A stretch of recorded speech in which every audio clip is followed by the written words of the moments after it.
ఇదిగోండి ఫ్రెండ్స్, ఇది సాయిబాబా కూడా ఉంటుంది, సాయిబాబా టెంపుల్. అదే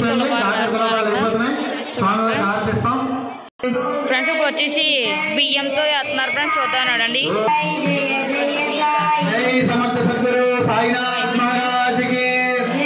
ఫ్రెండ్స్ ఇప్పుడు వచ్చేసి పొందాలతో వేస్తున్నారు ఫ్రెండ్స్, ఒకసారి చూసేద్దాం. ఓం సాయి శ్రీ సాయి జయ జయ సాయి. ఓం సాయి శ్రీ సాయి జయ జయ సాయి. ఓం సాయి శ్రీ సాయి జయ జయ సాయి. ఓం సాయి శ్రీ సాయి జయ జయ సాయి. ఓం సాయి శ్రీ సాయి జయ జయ సాయి. ఓం సాయి శ్రీ సాయి జయ జయ సాయి. ఓం సాయి శ్రీ సాయి జయ జయ సాయి. ఓం సాయి శ్రీ సాయి జయ జయ సాయి.